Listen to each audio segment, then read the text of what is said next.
No turning back now.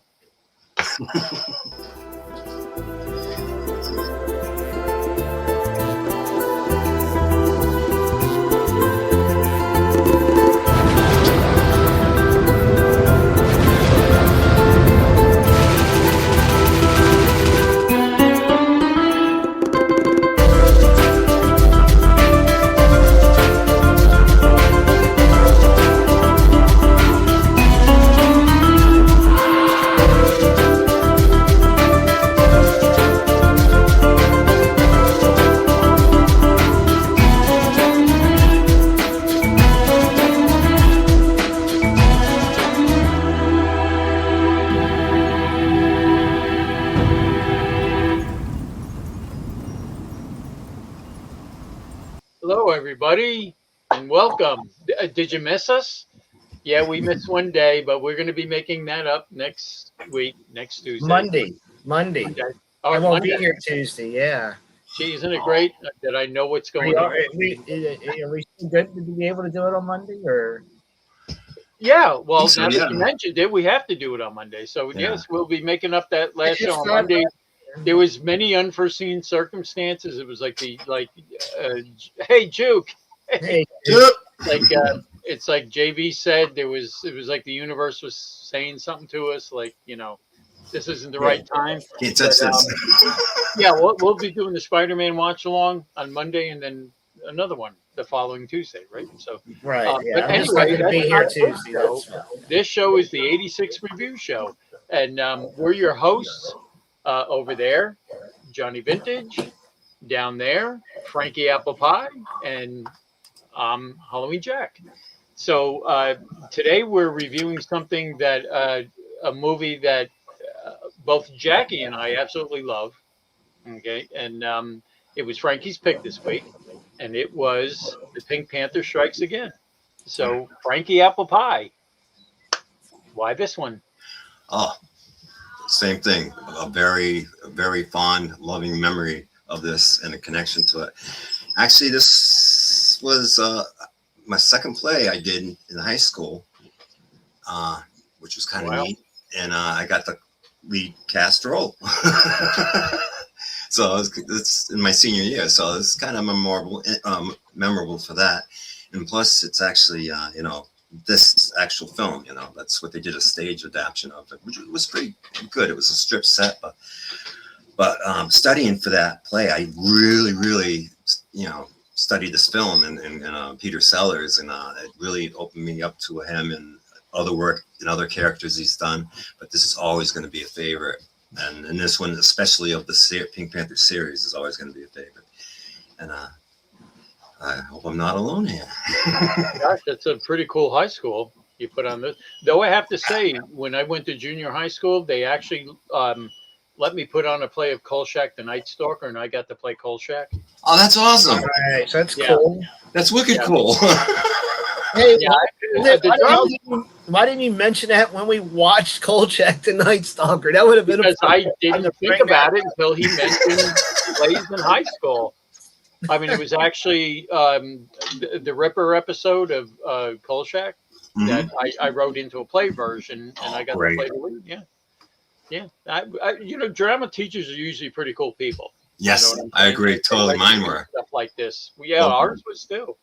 I don't know. What about you, JB? Did you do any drama or plays in junior high? Or, no, nothing. No, I was not. No. Just let's see.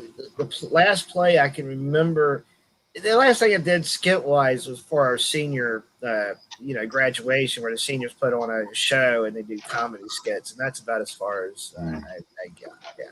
No. Okay. Yeah, I mean, in junior high and high school, I mean, there was.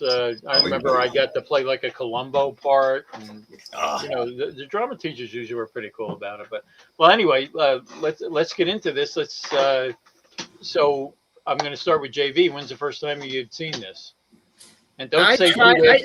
I tried to look this up on the internet to see if there was a date where they would tell you when it was first aired on network TV, because that's probably when I saw it. So I'm guessing it This came out in 76. I'm guessing it's probably 78, maybe. Yes, Yeah. good call. It was usually about a couple of years. Yeah, because I would have been 9. And the biggest thing I remember back then about this movie was the Russian assassin in naked in her fur jacket. Obviously, I was 9, Oh, hitting her puberty. Yeah, that was my big takeaway back then. I'll discuss more on it later. But Nope. yeah, this is very hard. What about you, Frankie? I mean, did you ever see this before? I'm pretty sure. I know I'd seen the Return of the Pink Panther and the other Pink Panthers. I'm pretty sure I saw this one prior to actually when I needed to. Actually, no. Actually, it was funny. It was by a weird coincidence. It was on a summertime late night movie, and it was like one of those cool summer nights where we all kind of hung out, stayed up late sometimes, and TV was still going, and that was the late night movie, and I watched it, and I just fell in love with it. And then when going into school, they were playing around with the idea of doing that, and I was like, oh, what a weird coincidence, because I love that movie, and I've been like playing around with it all year, and this was before I even knew they were going to do a play with it, and it's just so weird how it all happened. But we just had a great time, and very memorable, and it kind of was like a launch for me personally to kind of get out of the shell of it, introverted. It kind of allowed me to start dipping into the entertainment world a little bit. Yeah, and it's funny you saying that because it was the same thing. I mean, I did the Kolchak thing, and it was junior high, it wasn't even high school, and I was a very introverted, very shy. Yeah. But there was just something about being on stage, and there was, some of this, my friends and everything said that to me. They said, "Wow, you're just so different when you're up on stage." It was just something different about being up there. Oh yeah. As soon as you get that first reaction from the audience, you feel that energy, and it's like you're giving something out, they're giving it back, and it's like, okay, this is how this works. This is cool. Yeah. Fun. We can play, we can communicate. And I'll tell you, the girls dug it too. Because I couldn't get them to look at me or anything. And then once I did that play, they were, "Oh, you were so good." They all came to me. Yeah, there was a little bit different thing, I'm still an awkward kid, but still I had a lot more people interested in me and noticing that I actually existed. Yeah. No, I know exactly where you're coming from. Yeah. That was the same thing. By me, me. I did do it in second grade. I was in Mulligan Stew. They did it. Because it was a luminary stew. Now, ironically, somebody else was in the same play with me. Okay. Yeah. We'll leave it at that. Just marvelous, darling, marvelous. Yeah. What did he play? The stew? I don't know. I was green beans. I know. I take it was fourth grade. It was maybe it was in fourth grade. It was fourth grade. Yeah. And what was he? The onion? I don't know. But here's the ironic thing. Speaking of Mulligan Stew. Uh-oh. I still think Alice Cooper, luminary stew. Oh yeah. Oh shoot! Where did I put it? Well, and while he's looking for that, I mean, Yeah. I understand, the summertime movies and everything like that. Yes. Before cable, before everything was ad nauseum, and when these movies came on, I mean, they were few and far between. So, and being it was summer and you were off from school and you could stay up and you could, everybody's watch chilled. the stuff. No, those are great memories. Just being able to be up. What you got? The other day I bought some stuff and I bought a bunch. You remember Highlights? Oh yeah. Yes. Yeah, I've got a whole bunch of The kids magazine. Yeah. Yeah. They used to have them in the doctor's office all the time for some reason. Exactly. Like what was it? Paparazzi, Matt? No, Pizzazz. Pizzazz. Yeah, that too. Or the Yes. electric company actually had a Yeah. magazine too. Yeah. I've got one of those too. Look, Of course you do. yeah. Well, I I bought a box that had about 90 issues of Oh Hot my Lights. gosh! And is Yeah, this I had still sealed? Some complete years. This is from 81, but they started from 1972. And I've done put them up for sale for like $5 each or $5 for $20. This is a Halloween one, so I kept it. Oh yeah. But I also came across a mulligan screw Oh my in that box. Right? She hurts too. You got stew up there? Also, I came across about 13 Dynamite. dynamites. Yes. That was the This other one's one. Logan's Run. Logan's Run. Yeah. And in the shed, I got an electric company one I came across too. Ironically, I only have one electric company. But yeah. Hey, you guys. Weird. It's a very weird world that we live in. That anyway, here we Oh are. yeah. Oh yeah. Back to the movie. Now back to the movie. All right, so let's get into first thoughts and likes. We'll do them at the same time. So JV, what's your first thoughts on this, and what did you like about the movie? All right. Here you go. Here's the thing. 9-year-old me watched this, and the thing I remembered was, the Russian chick, and I thought the rest of I didn't get into the rest of the movie when I was a kid. I just didn't.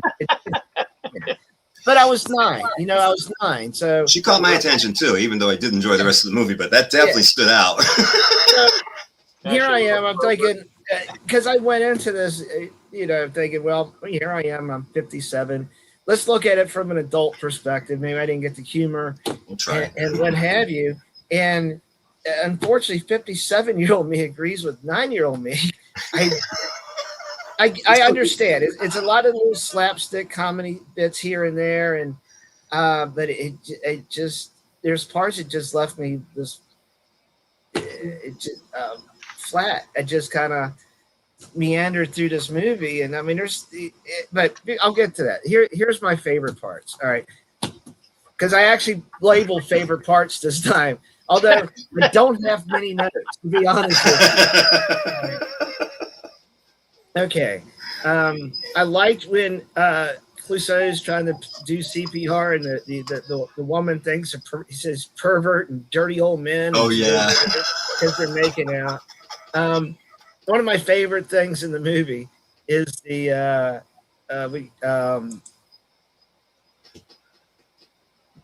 hey Maddie, good to see you, man. Oh, I'm glad he's talking to you. Yeah. I was getting nervous. Like. Hey man, yeah, I've got some friends that call me Pops, and Excellent. Yeah, as I'm much older, but What is it, Papa 2? Papa 2. Yeah. So like Pikachu. I'm also referred to as a ham and cheese and Papito, and anyway, let me go back to my favorite part of this movie is actually the opening credits, because it's the animated pink part. Yeah. Oh, it's awesome. The great animation. This is it. I did like the little when he put the hunchback thing on, he goes to bed. I liked when he was on the parallel bars and he goes over the stairs, and I put, well, that was poor placement of those.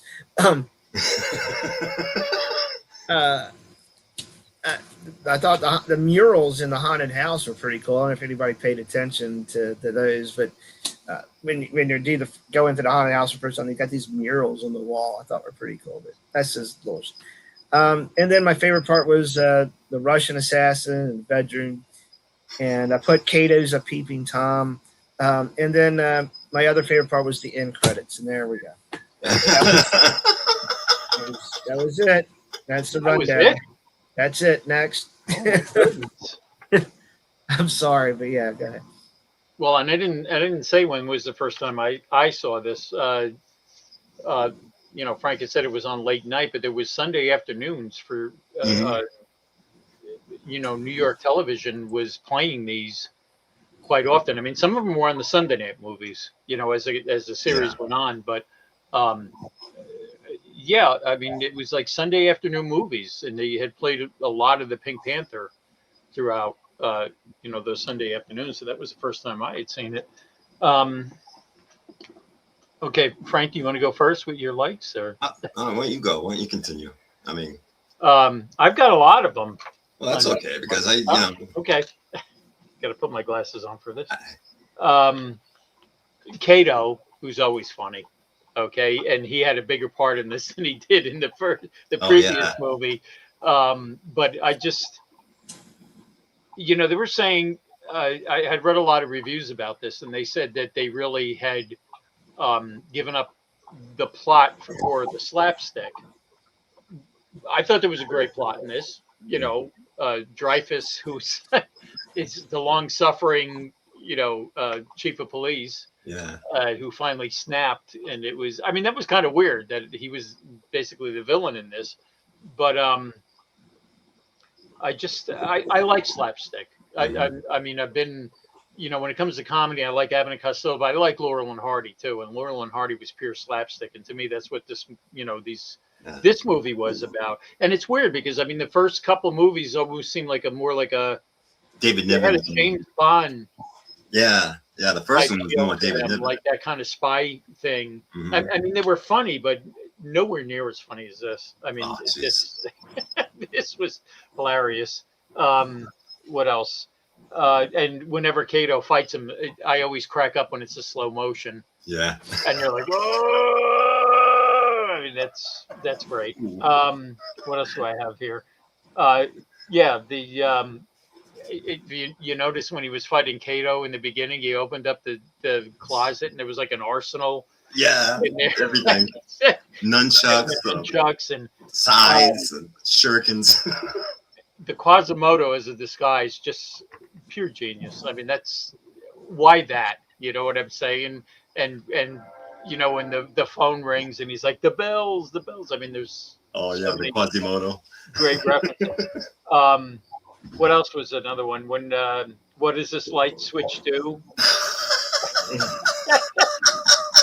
It turns on the lights. Is anybody out there in the dark? And I don't know if you noticed, but that whole scene with the parrot, that's a throwback to the last film too. I don't know if you remember the last Oh. one where he was disguised as the bellhop and he sucked the parrot into the. I Yes. almost felt like that was the parrot getting back at him in this one, or it was a Probably. reference to that anyway. Gosh, and torturing by scratching on the chalkboard, that was funny. And the president watching the football game, and then Dreyfus interrupts it, Yeah. and he goes, "Call the FBI, call the CIA, call the Secret Service. I want to know what the score was." Go MCC. Being a football fan, I can. You kind of look like a little bit like Ford, who's probably the president at the time, And, Yeah. or at least of Oh, conception. and the thing, the various assassins, that was cool. I mean, that was to me reminded me of very James Bond like stuff Yeah. too. Yeah. Because there was various ones there, but the bathroom stall thing was hilarious. That's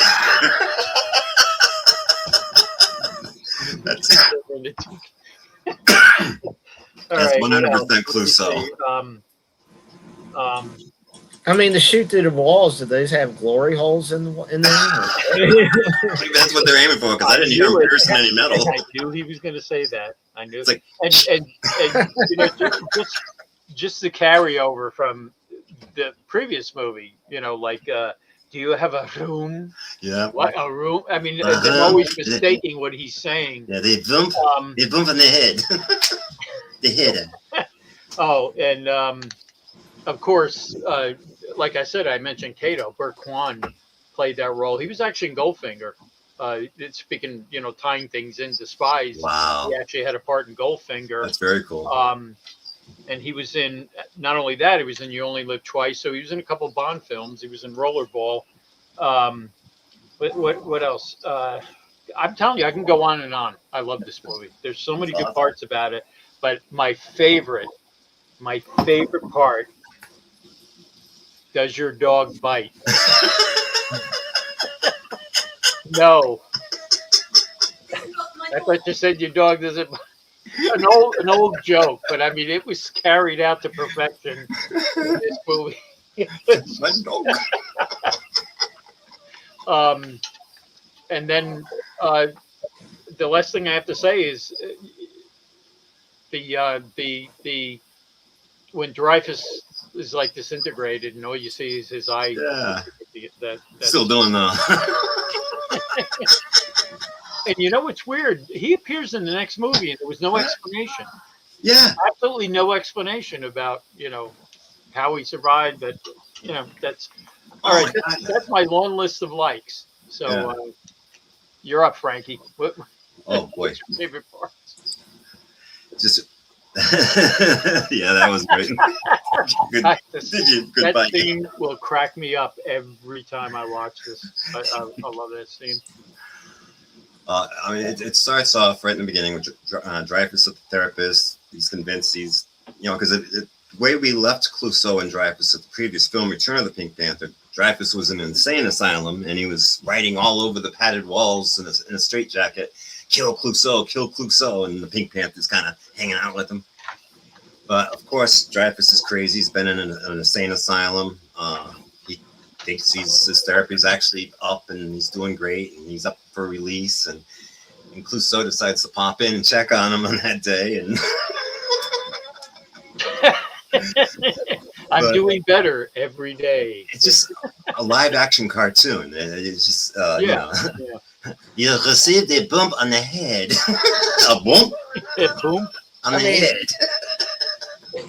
Even though they're using rubber cupped arrows, but bow and arrows at an institution just does not sound the safest thing in the world. I'm just Well, I have to say this too. I mean, Herbert Lom, who plays Dreyfus, was basically a serious actor. Yeah. I mean, he was in the Hammer version of the Phantom of the Opera. I mean, he was in Mark of the Devil. I mean, he some many things. And who would have thought? I mean, that laugh of him, that I mean, yeah, just insane. who would have thought? I mean, So, do you think because he was in Phantom of the Opera and the Hammer, that's why they did Phantom of the Opera? Yeah, I was just thinking that's a nice little, throwback. throwback. But I mean, to see him do comedy was just so off the wall for his character, because I mean, he's never done comedy other than these movies, and he's great. Well, it's kind of similar. The first Pink Panther, that was actually a David Niven joint, and Clouseau kind of ran with it. Everybody fell in love with his character, so it's kind of the same here with with his character. Well, you know why David Niven dropped out? He was supposed to be in the films after that, but he actually got overshadowed by Peter Sellers. Oh yeah, he was supposed to be the lead. Yeah, and everybody liked him, and I'm not saying anything against David Niven, but I think it was a little blow to that his same ego. the same year, what, 64, the Pink Panther was released. They did a Shot in the Dark, which to me is very similar to this Pink Panther Strikes Again. I'm pretty sure they have an interrogation scene, which is always a classic. I just going back to the favorites, it's like again, John, you mentioned the intro, and I like all the throwbacks to Batman, Jaws, King Kong, Sound of Music, Gene Kelly. It made me really, really want to watch Xanadu. See the thing that Gene Kelly part at the beginning.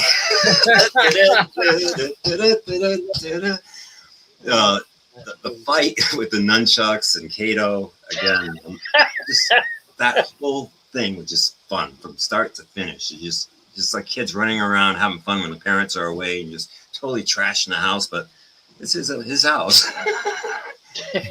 Well, except for his neighbor. His neighbor got. Oh yeah. His neighbor's got quite a bit of. Yeah, she knows him quite well. The whole thing, the hunchback thing floating out there, that's classic. And the bomb, again, he just has crazy, insane luck, which is what's so great about this character. It's like he has guardian angels all around him. A bomb, yes, the exploding kind. A boom. The boom. I thought he was saying bong, but Bong, yeah, the bong. Oh, you would think of that, wouldn't you? My favorite part in this movie, and it always has been, and there's so many good parts in this, but my favorite part, and I think in just about every Peter Sellers movie, is the interrogation. But this one, classic. I mean, the whole thing from, again, like doing the whole exercises room and messing up and flying down the stairs and just trying to walk it off like that was normal. Shork, the gardener. Breaking the piano. Yeah, murder. It was just it was a blemish. A blemish, yeah.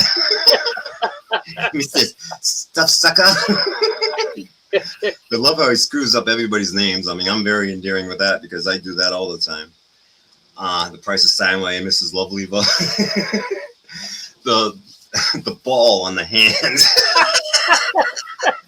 He finally goes to the beekeeper and he's like, "Ew." Just insane. And of course, the poor the superintendent shows up and he ends up getting shot in the ass with buckshot. Oh my god. You mentioned the president and the football thing. That was really funny. Yeah. Anyone interested in the game? Yeah, it was kind of, maybe this is kind of Dreyfus's character may have inspired Dr. Evil a little bit more. You know. Yeah, Along it's funny you're saying that because it was a couple times I thought that too when I was especially watching the castle and the the evil stuff gun he was saying too, and the way he was, and throughout popping in on TV at the president and saying I'm $4 million and like that's nothing. The greater the odds, the greater the challenge. You can mess up every single word. It's great. He sits in the superintendent's chair, and because he got shot in the ass, it's like a whoopee cushion. And we didn't even get into the dentist scene either. Oh, I know. That's where we're heading here now. Like right after the Zimmer thing. Yeah, Dreyfus, his most glorious moment is ruined by an excruciating toothache. Figures, right?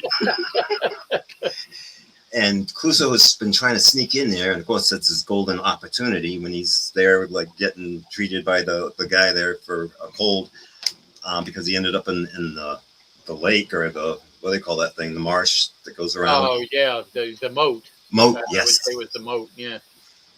So he decides to pose as the dentist. And why he needed a fake nose, I don't know, but it worked into it. Well, he's done that in a couple of episodes too, because the one we were talking about the parrot before, he had a very obvious fake nose. But I didn't say this in my life, but the whole thing about what would he say? This shot must be good because your face is melting. Yeah, yeah.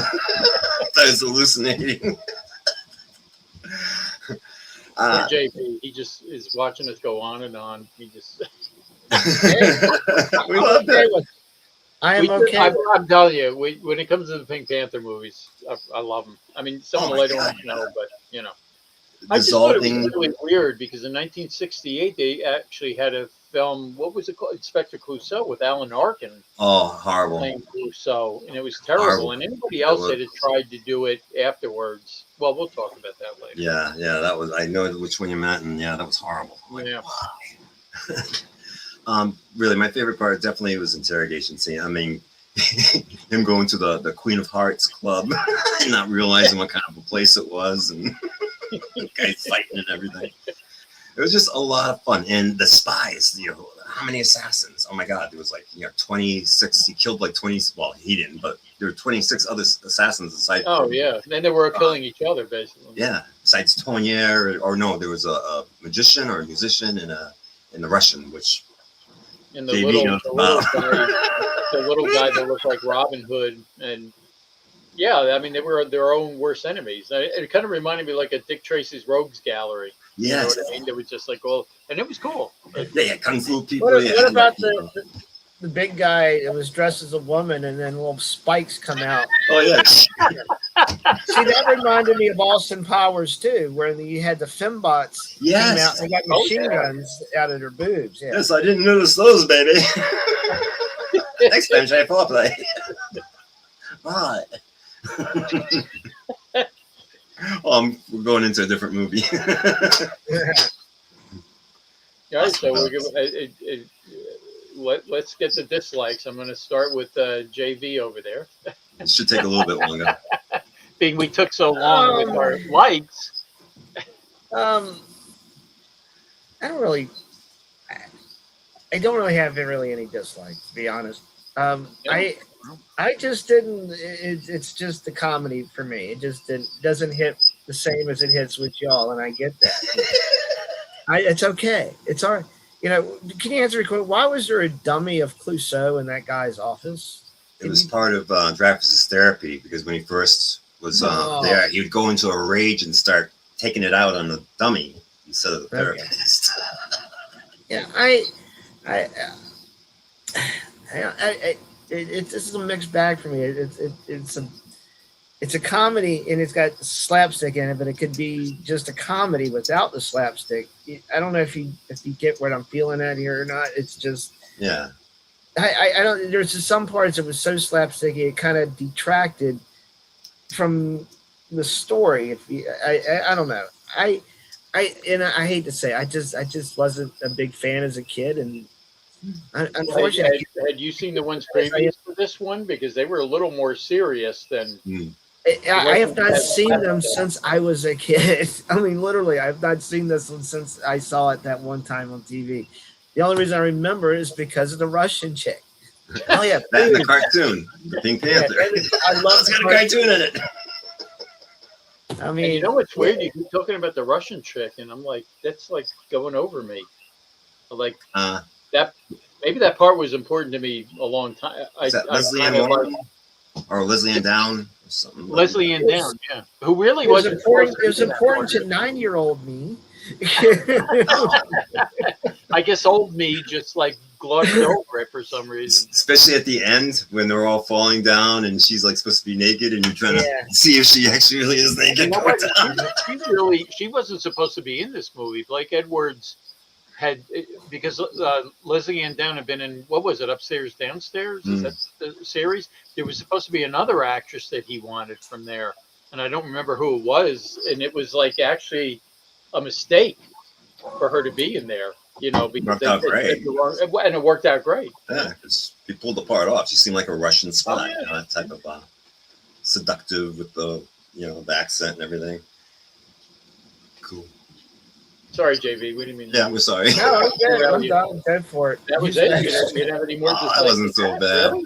I told you I really didn't have dislikes. It just didn't hit the same with me as it does with y'all, and that's okay. I don't think it's a terrible movie. It's just the type of movie just doesn't click with me as it does on it. That's all. Yeah.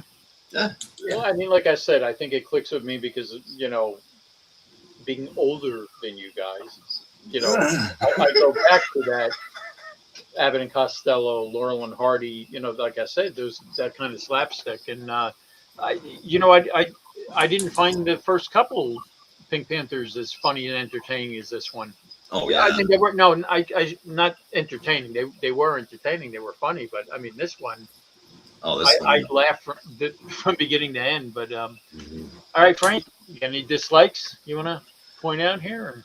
Actually, the only dislike I had was Dreyfus the solving at the end. I mean, I was bummed out because despite he's the bad guy, he was great. And, you know, it's like, no, you got to keep this guy around because he's an excellent nemesis for Clouseau. He's like his Joker. But like you said, what was the next movie? Revenge of the Pink Panther? The last one that he officially did? Yeah. Because the one after that was sad because that was after he passed away, and it was just Trail of the Pink Panther. I mean, they put a lot of deleted scenes in it to actually create the movie. And Harvey Korman was good in that, but it was kind of sad. But the one after this wasn't too bad. Yeah, and the one before Return wasn't too bad. I have a cat that wants snacks. I apologize. Is it a pink? Is it a pink cat? Is it a panther? Does your cat scratch? Wow!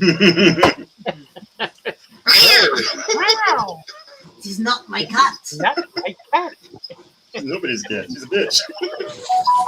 I swear, I could watch that scene a million times and I crack up at it. It is. That's the guy playing behind the counter was good too. He was funny. Well, it's funny. Whenever Clouseau comes up, that's usually one of the first things people always like. You know, usually when you say, "Oh yeah," like Andrew Dice Clay, people always say some of his most famous lines or any other comedian character. But with him, it's always usually that. Does your dog bite? And God bless you. Excuse me. Sucked to start to be allergic to a cat, wouldn't it? Yeah, see if they kill that. You're allergic to cat treats. That's... $8 a bag. I think that's what I'm paying. Oh, Yeah. please don't get me started. Eleanor's. Let cats That's read. $20 a pop every time we go to the store. So Tell you, we got to get sponsors. Yeah, we should. Sponsors. we should. Yeah. Wait a minute. Yeah, you're right. Well, I shouldn't take this out. Because Sponsored by you know, Kitty Treats. I don't think I'm giving it to you, but listen, Oh, Old Roy shampoo. or them, if you want to contribute Yeah. and sponsor us, Oh, there you go. chicken duck beef. Chicken duck beef. These are her main ones. See, I knew That's I a cat. should them out of the drawer. Now she's over here. I got the cat one. I got the There you go. temptation. Oh, well, I've got those Temptations. too. Trust me. All right, take this and get out of here. The kitty weed. I've got plenty of those. I have the the cat weed one. You know. You said you're watching the 86 review, sponsored by Friskies. Yeah. See. Yeah, we got them too. You know that. Yeah. Temptations. These are the cheaper ones, but and we buy the cat weed too. So was that it, Frank, for dislikes? Or Yeah. You got, Yeah, that's all I had. I really don't have any, except I kind of thought the drawbridge thing was funny, just a little too dragged out. Yeah, maybe You know a what little I'm saying? too. It was, When- my only other thing was, why would one of the assassins dress up like Clouseau when everybody was trying to kill Clouseau? He was a dumbass. Telling you had the bank robber. Serious? Why would you do that? But no, I mean, I that's it for me. I really, like I said, if a movie can entertain me from beginning to end, I'm good with it. And it's not only entertained me, but I laughed almost from beginning to end with this Yes. movie. Oh yeah. Just, Especially this one. This is, Jackie and I watch a lot of the Pink Panther. She loves the Pink Panther movies, and this one is one of our favorites. Because this one is shot in the dark. again, this kind of made the turn from semi-serious to slapstick, But okay, so let's rate this. What do you say, JB? What are you gonna give it? I know. I don't hate it, and I don't really love it, but I'm going to give it a 6. What? Oof, a 6. Yeah, 6. Wow. It's just not. I mean, Just we're in a slapstick mood. That's cool. Yeah. it's okay. Like I said, I don't hate it. I'm sorry. I just don't like it. It's like you've never really watched Indiana Jones and you just watch one of the middle ones random. Yeah, you might enjoy it, but you kind of got to know the whole, or kind of get the whole vibe, the whole feel. Let's hope they don't start with the crystal skull. Okay, let's hope no, that's not where they start. Well, it starts with the crystal diamond that has a Pink Panther flaw in it. I still haven't seen the newest Indiana Jones. I've yet to watch that. I haven't seen it either. Yeah, The newest one. the last one that came out, what, 2-3 years ago? Oh now? no, Yeah. yeah. I started to watch it, and to be Indiana honest, Old Man I wasn't Jones. interested in it. I was like, Yeah. all right, Frankie, what do you want to rate it? Like I said, it's I enjoy the movie on its own, but it also has more personal, stuff because, like I said, it was a play that kind of forced me into that thing. And also, when I was in church, one of the last things I did before I left that church, because I moved out of the area and stuff, was write I was part of the theater group. We had a theater group and stuff like that. We did Jesus Christ Superstar and stuff like that. But I wanted to do, it was a third thing I think I directed for them. And I wanted to do an original thing. So I wrote a play, and then I called it The Murder of the Pink Panther. And the whole thing is like it's a dinner that's supposed to be celebrating or acknowledging Clouseau. Yeah. And all these people are there, like Laverne and Shirley. They're waitresses. They're working as waitresses at the they've been. Sherlock Holmes is there with Watson.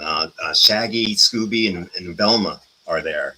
Only because there was actually people in my church that fit that characteristic, and I wrote them into the play that way.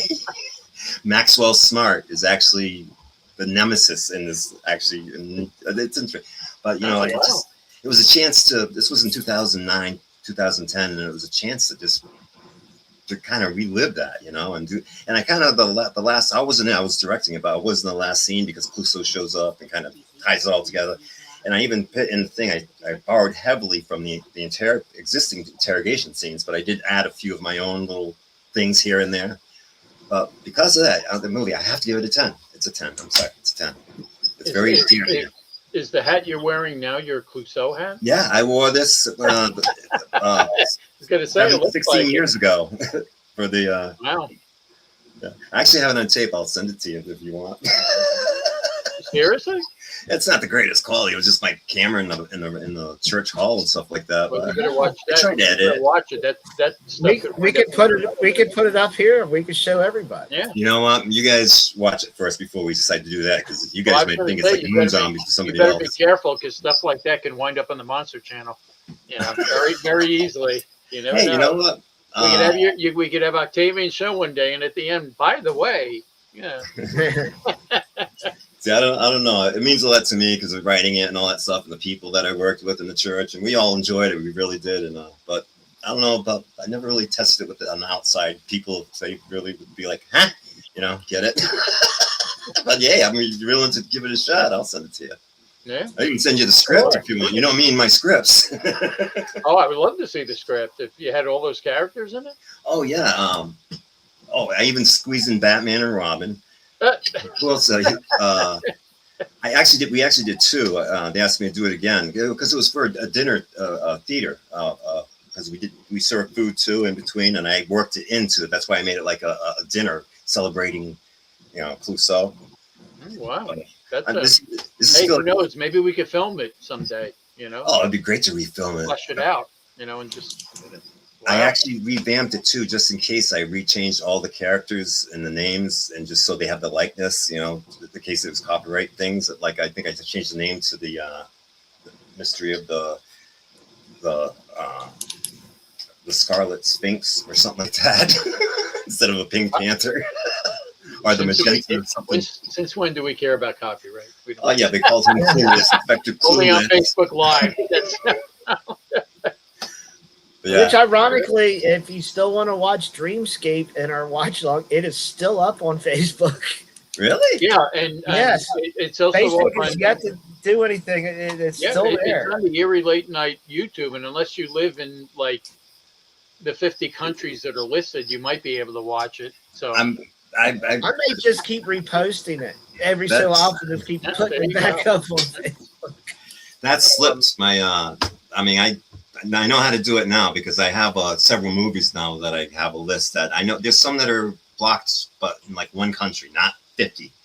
Anything from Shout Factory, I know. Forget it because they dominate everything. But there's one movie that's only blocked in Spain and one that's only blocked in Island of Man. It's Ireland, I think. our land. Yeah, which is odd. So I'm not worried about that. Are you? No. When it's my time, I'll have something ready. All right. Well, Oh, no. being I don't want to be like previous shows where I have to change the scale either to below I'll a give 1 it a or a 10. 10. I would have on this one. I'm gonna give it a 10 because I can't give it any higher. I mean, I absolutely love this movie. Can't One give of it my any favorite lower. Panther films of all time. I just think there was so many good parts in it. It like I said, makes me laugh from beginning to end. And you know, some of the later things they did with this, you know, Yeah. you know, when they did the Son of the Pink Panther. I mean, Oh. they had Ted Wass doing, and then Steve Martin. Oh gosh, You know what though, Steve Martin though, I did for its own. I enjoyed it. Yeah. I like, yeah, but there's nobody like Peter Sellers. Oh God, no. I just, and you know, the one they did with it was, like I said, he had passed away, and it was a bunch of compilations of deleted scenes and Yeah. stuff like that. I mean, that was okay. It was sad to watch, but what was the one with the French guy? I don't even remember That, who I he think was. that was Son of the Pink Panther. He Was was that the son half of- right. Yeah, his oh, mother what's was the one- Italian. What was the one that Ted Wass did? I mean, do you remember that one? Was that the Trail of the Pink Panther? There's The one Trail where of the Pink Panther. Yeah. Yeah. I mean, they tried to And continue it. And Herbert Lom was on that as well. Yeah. He was leading the investigation. They were doing you know, trying to use a computer to try to track him down. And that's the one at the end. I think they try to explain that he had plastic surgery and now he looked like, hey, Trek. I just took a He bath. just took a bath. All right, boy, I'm I not don't going to want ask that. All right. But Roger Moore was he went through Clouseau went through the change shit or whatever, you know, plastic surgery, and Roger Moore was playing him at the end. Oh yeah, yeah. Well, So- and you know that's something I always thought about James Bond too. When they changed James Bond so often, that they Yeah. should have used that as an excuse, and they never did. That you know, I Yeah. always thought James Bond was supposedly just a spy name where they could have put that label on anybody, but they should have explained it a little more. You know, like when they changed from Bond to Bond, that maybe Bond had plastic surgery. You know, whatever. There was something I saw somebody mention an idea that they're playing around with, like saying Bond is actually not an individual one person. Right, It's kind of right. like a title or like a Yeah, that's mantle or that's what I always said, that they should have approached it that way. yeah. James Bond 007 was a spy Yeah. name and not his actual name. But Well, they have now. They have now. with what? Did you not see the last Bond film with Roger Craig or Daniel Craig? No, I I don't. No. I can't watch mean? it. Do you want me to spoil it for you? I know he dies. Yes, He dies at the that's end. why I'm not watching it. I can't. So did Superman. He came back. No, you don't He'll be kill. back. You don't kill James Bond. I don't care. Yeah, I'll be back. That's bull. I'll be You don't kill James Bond. No, I he have can't. yet to ever watch it. Sorry, I just Well, all the crap he's been through. Yeah. listen. I grew up watching James Bond films. I mean, Well, same here. and, no, I mean when they first came out, not like. I mean, I think my first James Bond film was. Oh God, what was it? It was a Roger Moore. For Your Living Let Eyes Die. Only. For Your Eyes Only. I think. The Sheena Easton song. Yeah. Yeah. That was cool. No. See, I saw James Bond from Goldfinger on in the drive-in. Craig movie. Bond. See, Oh yeah. yeah, no, he was great, but I mean, I grew up watching James Bond films in the drive-in. I mean, going back to when I was. Mhm. I think Goldfinger was the first one I remember seeing at the drive-in. I saw the other ones later, but I mean, seeing them as they came out. And But didn't HBO run like a Bond marathon, or he had a bunch of Bond movies? I somehow remember because that's I saw a ton of them on HBO, like Goldfinger, The Man with the I Golden mean, yeah, Gun. like Pluto had a Bond channel at one time where they were running on Pluto. They got enough movies. all that. I'm just I was saying thinking that as a kid how I got exposed to them. it used to be, and then it was a big deal in the 70s when they actually brought them on TV because it was the first time they were on TV and everything like that. But no, I grew up watching them, and James Bond doesn't die. I'm sorry, not to me anyway. Yeah. Just like Clouseau, Yeah.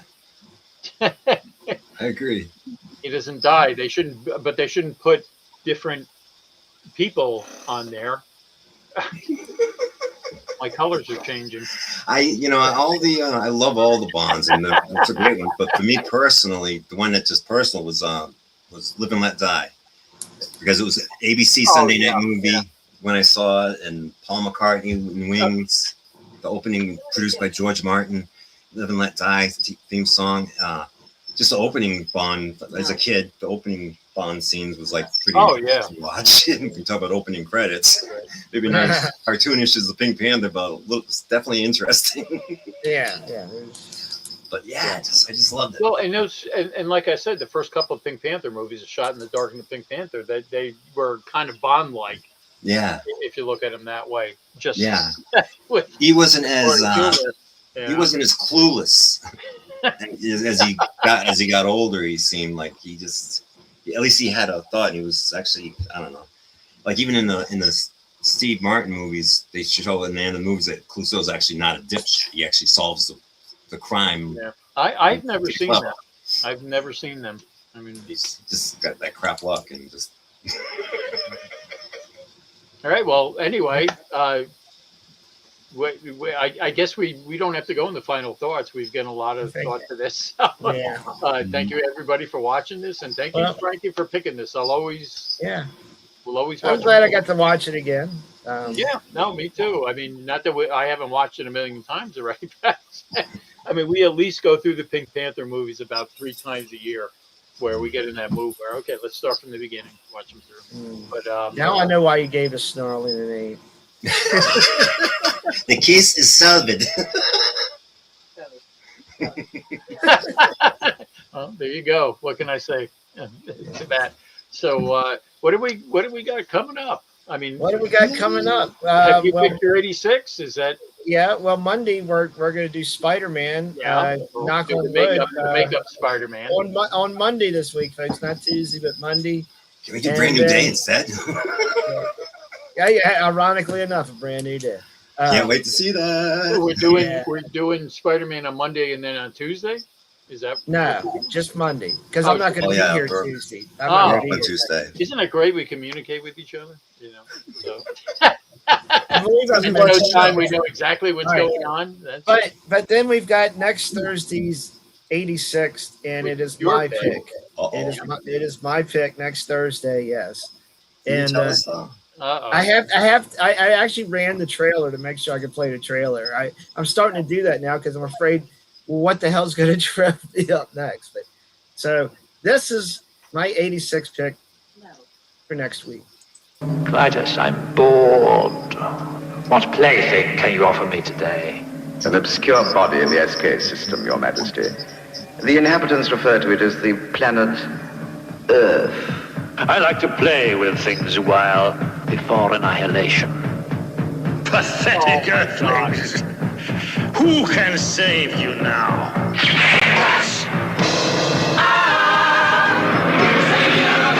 Strange object imaged in the Imperial Vortex. I don't know what I'll rate it, but I'm looking forward to seeing it again. Remove the Earthwoman. Prepare her for our pleasure. Is that next one Don't side kill up? him yet, Father. I won't. Yes, you see, that was one of the tie-ins. There he is, yes. Yeah. You know what? We're gonna have to tie this in with Ted. Do a review of Ted. That's gonna be my next one if I can get my friend Tom. Ted will be here next week for a review. Well, Ted would be here. Love this place. He was there.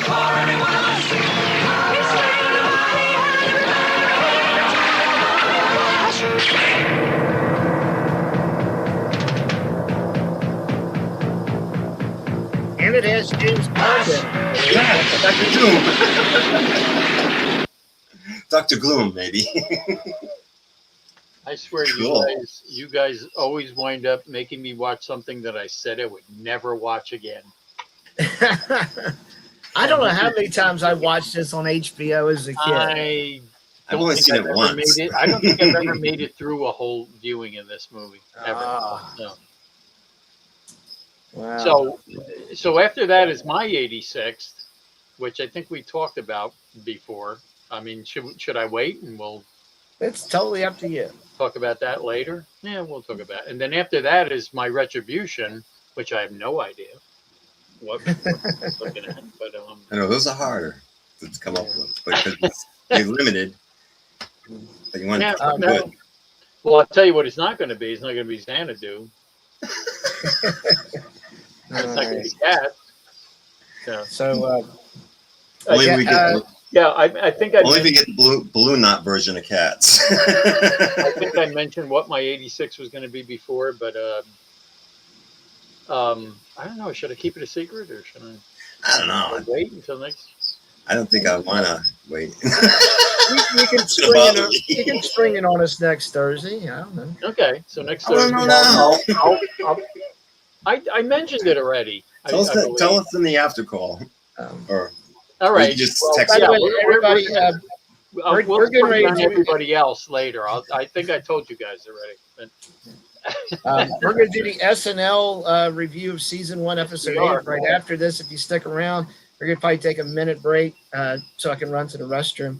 But I before, gotta touch my martini. but hey, before we go, we have to have a message from our sponsor. Oh boy, here we go. New from Puppet Tail Records. It's Tunes from the Puppet Hole.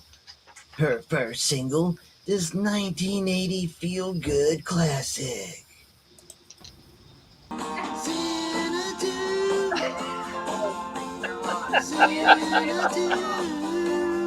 You're gonna force me to watch this movie.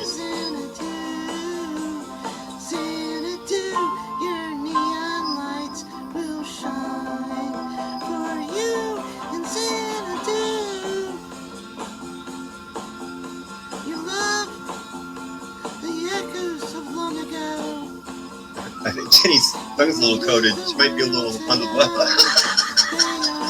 up the tummy.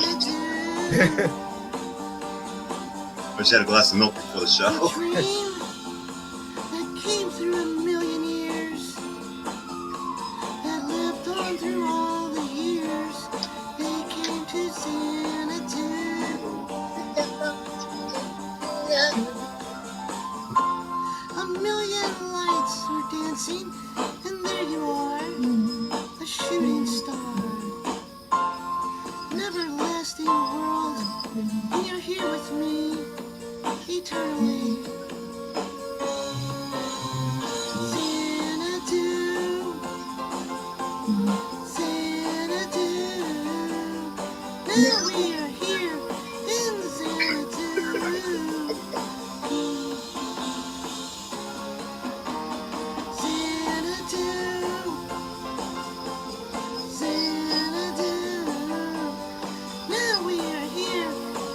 That Lynn would be crying tears of joy right now.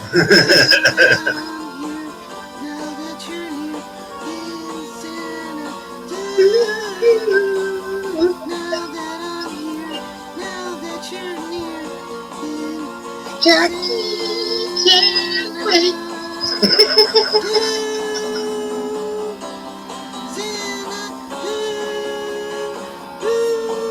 You have nightmares about this night, Jack. Especially this version, yeah. Exactly. You're gonna be dreaming Jenny going,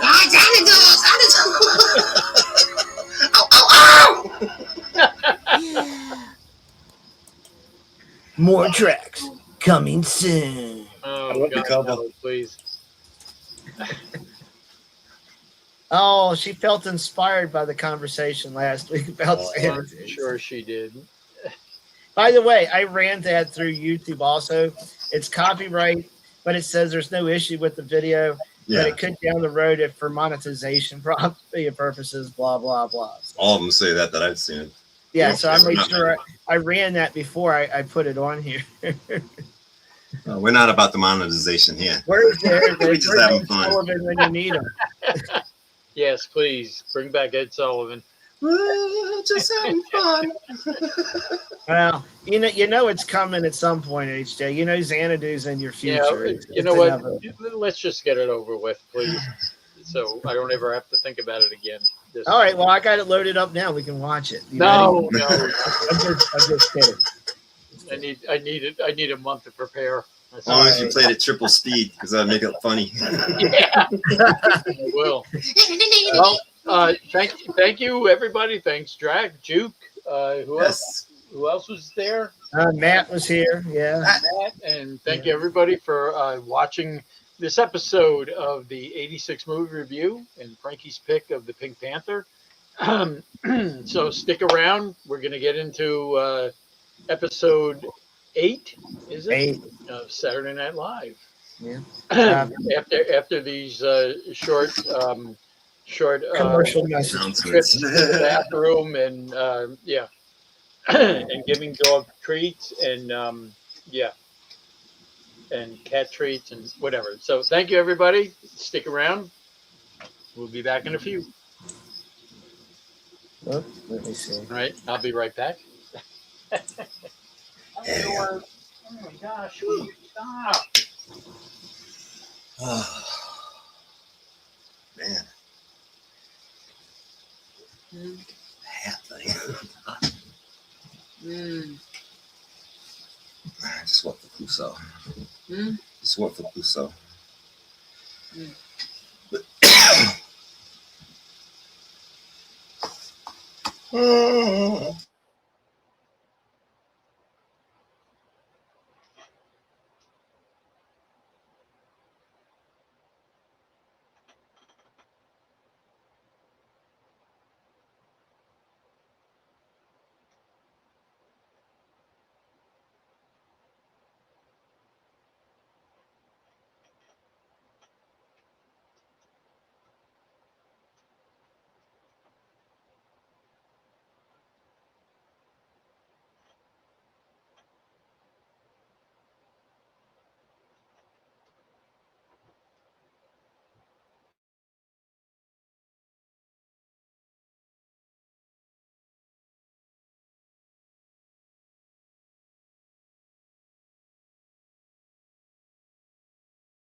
Oh boy, oh boy, oh boy, oh boy.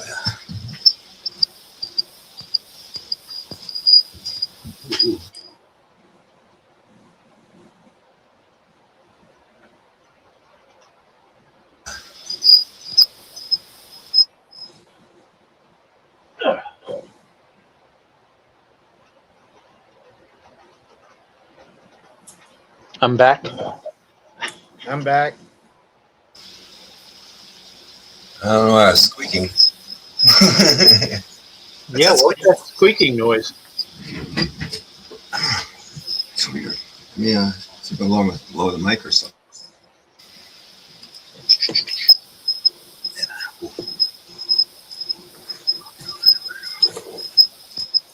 That is weird. No? Still doing it? It stopped. Oh. Well, hello and welcome everybody to the 86 SNL Season 1 reviews. Tonight is Episode 8, aired December 20th, 1975. It is the second appearance of Candace Bergen with Martha Reeves in the Stylistics. Hello, everybody. I feel like I haven't seen y'all in forever. It's been a long time. Yeah. I'm telling you. Wow. So, God, I have so many notes on this. Wow. do we? I got like 1, 2, 3. Wow. 5. Oh no, that's Spider-Man for next week. I just realized I never got around to seeing the other half of this, but I'll probably remember it. So let's just go ahead. It's got all messed up. Well, Nah, you probably didn't miss a whole lot, but here we go. We'll remind you. This is the Christmas episode. Oh yeah. It starts out with Christmas Eve at the White House. Garrett Morris playing the butler. Yes. Yeah. No stereotyping here. It's only the mid-70s, so it cares. Well, and it's funny when he put on the record player and started singing. I was expecting Andy Kaufman to come out. Say, hey, that's my bit. who wasn't in this episode? She made it through. He's talking about Jenny. Oh, I think, yeah. No, this was funny. You know, Motorcycle. what was that? Somebody at the gas? Excuse me. Oh, man. Damn. Taco Bell. Hell, wow, they're right about that lettuce. Yeah, that's usually Eleanor. And she's, it was funny. Trimming the tree, using the scissors to trim the tree. It was, the stockings upside down. That was Yeah. I think it's his birthday today, Chevy Chase. It is. Oh, really? Was it today or yesterday? I've seen your post. Yeah. Yeah, 80. I seen your That post. was today. How Might old be is he? today. 80. Wow. Yeah. So he's 80. So how He's old? 2 years younger than my dad. So if he's 80 today, how old was he when they were doing this? That was 50 years ago, so 51. Yeah. So it's Late 30, 20s. close to 30, 29. Yeah. Is that a motorcycle? Or? Do you need some It's Pepto-Bismol? it's a hybrid moped. I'd have to take you a picture to show it. Hybrid of what? Across it's Gasoline and corn? He's like he took a moped and then made like a chopper out of it somehow. I have to show you. I'll have to take a That's picture. cool. It sort of is. All right. So Well, and I like what Garrett Morris like giving him the cognac and he didn't take it, so he drank it himself. Yes. and I imagine that's real liquor too. That Garrett was drinking. I'm sure. It was 75 after all. We didn't really get a monologue this time. It went actually, she came out and said she wasn't going to have a witty monologue or whatever, and it went into Martha Reeves, where you keep on lifting me. Jackie Wilson tune, which he had a hit with it. She had a hit with it the same year as this. Wow, that's cool. Yeah, I like that song. I really like that song. I thought her performance was good. I put a little note. I love this. I love the 70s. So I love some of these music, especially soul music. all right. Any other thing? Should we just keep going on? You have anything to say, Frank, about? No. Let's keep on going on. Yeah. That was fun. And it's funny because that song was used in Ghostbusters, which to me is always a Saturday Night Live tie-in. Yes. There you go. Oh, wow, totally. I can't wait to get to some of those later SNL episodes with Bill Murray's the lounge singer. Yeah. Oh, geez. I love Star Star Wars. Wars, nothing but Star Wars. Fun times ahead. We still have some things to get through before we get there, though. And then you get your first commercial for Mel's Char Palace, which is obviously an old IHOP in Paramus, New Jersey. I worked in Paramus, New Jersey for a few weeks remodeling a children's palace. You did? Toy Store, yeah. Oh my gosh! I was going to say I like this because it's going back to my roots, New Jersey, Paramus. Yeah, I remember Paramus. A lot of shopping centers and malls and stuff. And I was staying with my grandmother in Trenton on the weekends because I had the weekend off. Yeah, but they had me at a hotel in Paramus, and I had I could eat at the hotel restaurant. It was I could write it off to that, but it was a Chinese restaurant. So I feel like it was 5 or 6 weeks or something of Chinese food. Your MSG level must have been going through the roof. But we were working overnight, and so thankfully they served regular breakfast, and then they had some American meals. So I basically tried everything on the menu, and at some point, And he was always hungry the rest of the week. Yeah. All right. And that must have been taped. That because Dan Aykroyd was in the next segment, which that brings my next question. How many times are we going to see this commercial the rest of the season? Wow. I believe the answer is 3, but it had to be taped because then he was in the next segment with where he's the father and Jane Curtin's the mother, and their son Billy calls and he's in jail, and he's in jail for murder. And he's killed 26 boys. But before he admitted to murder, and his dad says, "It isn't the marijuana, is it?" The marijuana. And the mother was relieved that it was murder and not the marijuana. Yeah. Oh my God. Jane Curtin. I love her. Any other thoughts on this? No, that says it all. I just thought of Frank when the marijuana line came up. I wonder why. And then I believe it was Gilda Radner comes out. It's about sending your home movies in. You have no rights, but whatever. No, that was actually Candace Bergen who did that. Was it? It was Candace, was it? Yeah. It was her. Yeah. I know. I'm getting my skits mixed up where Gilda talks about. It was a precursor to America's Funny Videos, I guess. But and you had the B-capades. And and that's funny because think back to the movie Saturday Night Live when they said that Belushi had left in his bee costume. I wonder if that all tied in there, if that was somewhat of a true story. And that's why they decided to do the B-capades. Well, we are seeing elements of, other some of the skits that were in that movie that weren't in the first episode. Kind of like the Lily Tomlin episode we did, where you had Dan Aykroyd is getting harassed by the female construction workers. Oh yes, yeah. Well, and the funny video things, I love the Don Pardo. He was in this a lot. Yeah, a lot more than he normally is. But I just like the whole thing about sending your videos. There's no guarantee. There's, what was it? You get nothing. There's no guarantee. We own the rights. It was pretty cool. And my favorite part was at the end when Chevy Chase said they spelled out Leon and it was Noel, but it was. That was actually a pretty good bit. I enjoyed that one. And Candace Bergen during the whole thing goes, "That's me."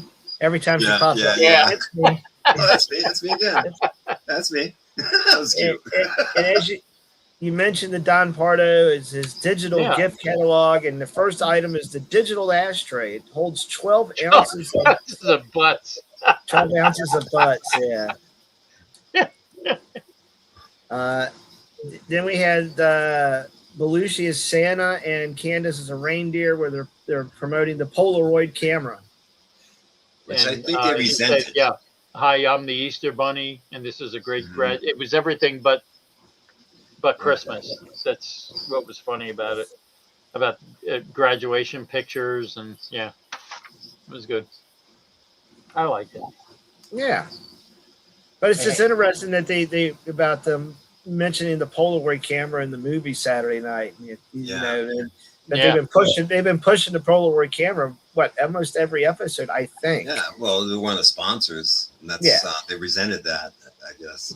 But if you notice, this is like the second or third time they've done a Polaroid spot, and they don't really. It's funny, but they don't really put a lot into it. It's almost like they're being sarcastic just because they resent. Oh it. yeah.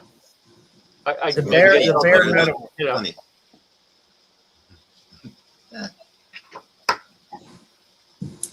Next, we get the stylistics. Yeah. You make me feel brand new. Here's my question: did they lip sync that? Because at the end of the song, it fades. It fades off like Yeah. yeah. Yeah, I know. I was like, usually they come to a hard stop. To be or honest with you, I something. didn't even notice if. Yeah, I just noticed it faded out when they stopped. So that made me think that flipped down. Did they lip sync that? Yeah. And the only thing I thought was weird about it too is that was their hit like 3 years previous. So I mean, was that their only big hit at the time? I mean, did they not do anything else since then? I mean, when they did that, I mean, I understand when they have a musical guest. Paul Simon wasn't available that week. Don't say that. But son of a bitch! If we do not hear Paul Simon in this Yes, episode, please. Oh God, don't. I mean, I'm sure it was different, because you have multiple musical guests in the early episodes here. So when it was only trying things out. one musical guest, they might have an older hit and then something they did, previously.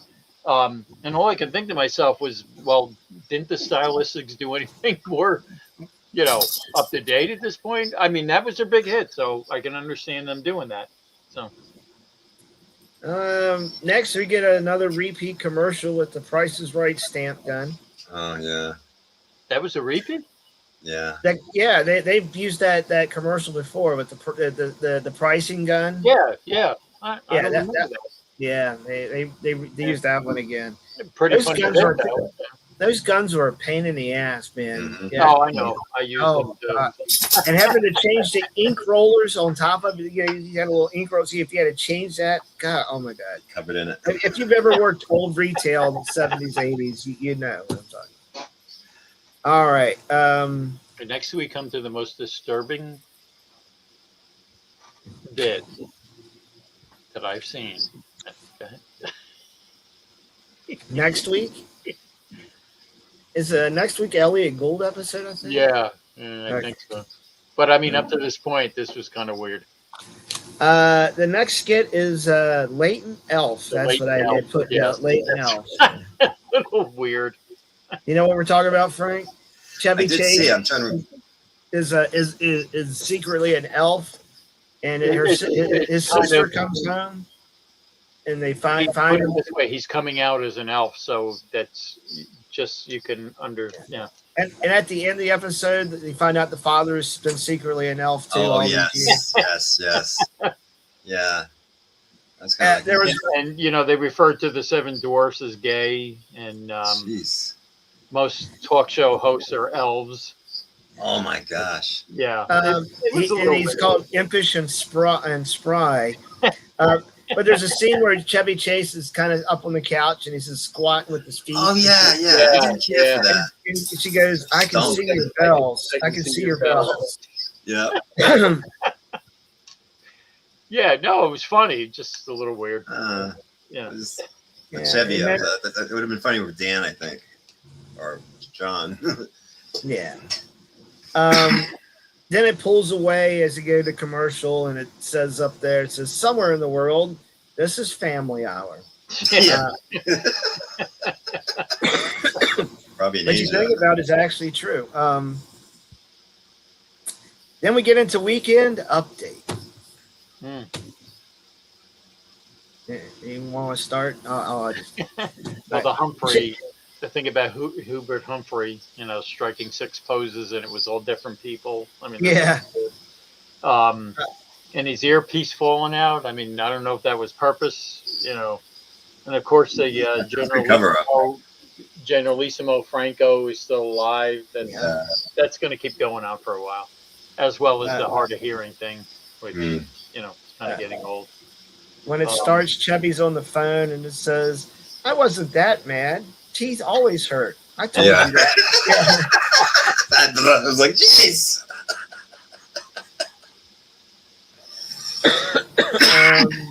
I mean, the funny. Go ahead. I'll get to the. Actually, one of the funnier spots I thought was with the Squeaky Fromm trial, where they're doing the stick figure pictures, artist renderings. Him holding his nose and saying that. This is David Haymire, and you knew it was him. That was. Is that the one where they hit him in the head with an apple and all that? Oh shit! Here? Let me see if I saved this image. I saved an image for the next thing on. Did I? Oh, mate. Oh, got it somewhere. I'll have to send it.